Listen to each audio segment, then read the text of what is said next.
Anybody that follows this channel know I preach having a niche like nobody's business. Whether you call it a niche, whatever you call it, you gotta have it to be successful. And a lot of people want to do everything instead of picking one thing they do well and being the subject matter expert of that in their area. Today, we're going to talk about why not having a niche is the fastest way to failure. Stay tuned.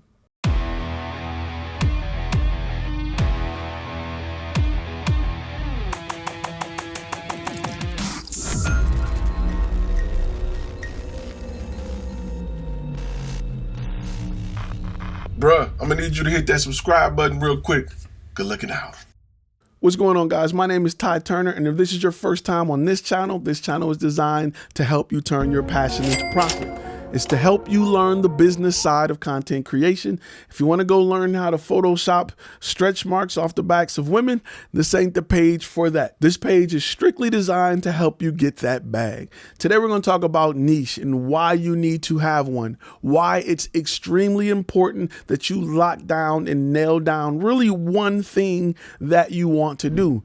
I tell people to have it, a maximum of 3, but you would be more successful if you had just one. And today we're going to talk about why. I think a lot of people don't understand how they sound when they approach a client and say, I can edit, I can shoot, I got this lens, I got that camera, I got a slider, I got a gimbal. You sound like a chef that's approaching a hungry client with a bunch of ingredients. I got flour, I got water, I got nutmeg, I got cinnamon. And they're like, what? In your mind, you know what you're capable of making with these ingredients. But that hungry client don't care. They just want food, and they want food now. They want a menu of services or products you provide. They don't care what tools you have to get them there. So when you throw all of that on the table, you only confuse clients and they leave and back out because they don't want to have to figure out how much sugar goes into a cake. They just want the cake. And when you present them with a ton of ingredients, you just confuse them, you piss them off, and you make them want to go with a guy down the street that's letting them choose between 6 different cakes and not 3,000 different ingredients. To make life easier so that your client can see the return on investment, so that they can picture success in their mind, you have to offer them the final product and the final product only.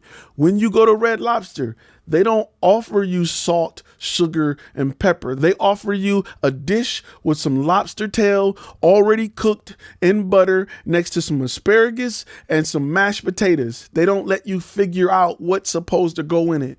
You need to offer a final dish for the client. Now, how do you know that your client will even want what you consider a final dish? By having a niche, right? Red Lobster niche is seafood. Everybody that come in that restaurant wants seafood. They know that everybody that sit at their table is going to order because they market towards a seafood client. They don't have clients that come sit at their table and say, oh, I want pizza. Y'all don't have pizza? I'm out of here. Because from the moment you're introduced to Red Lobster, even when you hear their name, you know that they specialize in seafood. So they attract only seafood loving people. Your brand needs to be like that.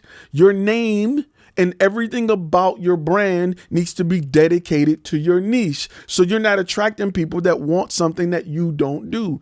You know that by the time they sit at your table, they're going to order off your menu because you have dishes that cater to their need. That way you're not wasting your time with 3,000 people coming in the door, sitting at your table wanting hot dogs and stuff you don't make.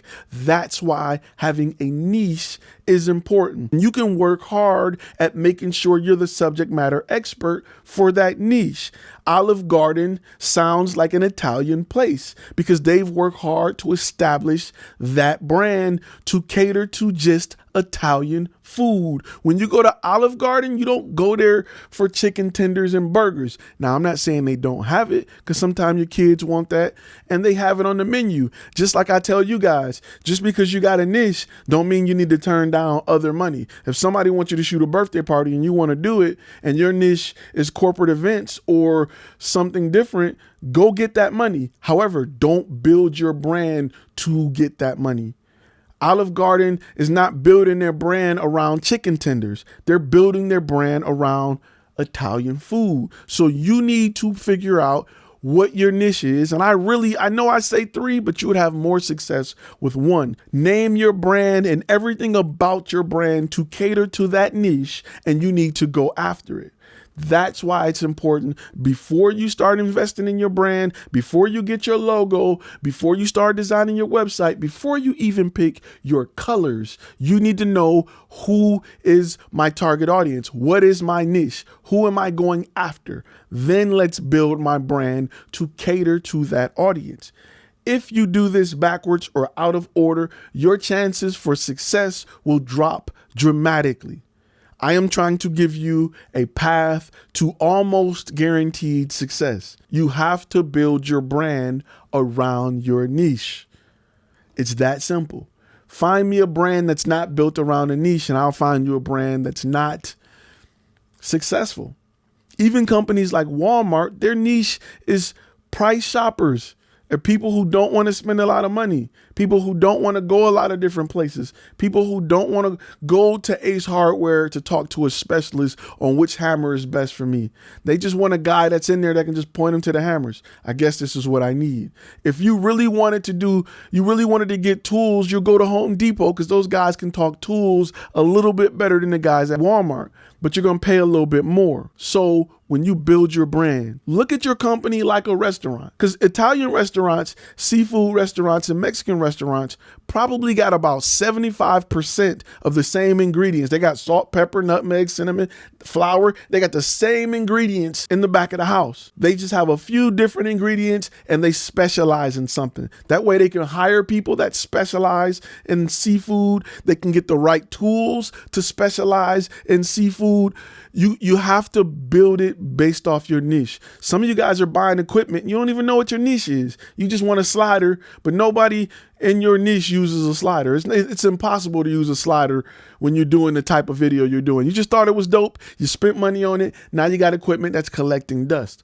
Everything needs to start and grow based off your niche. What you decide to do.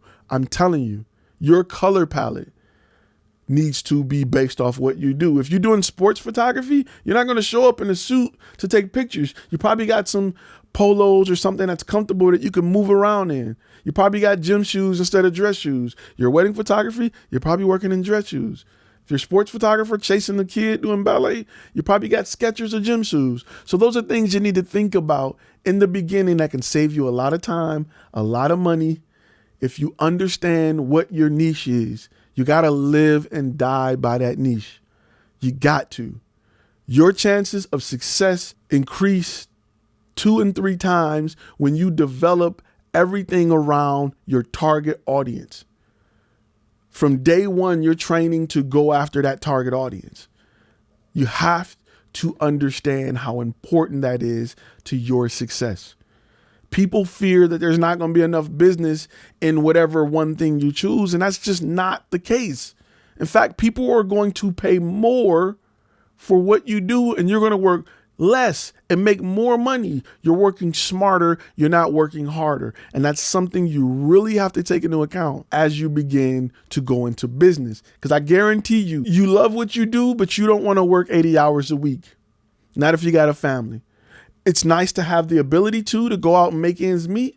But if you can make that same amount of money working 30 hours a week, I guarantee you'd rather work 30 to make that same amount you're used to working 80 hours for.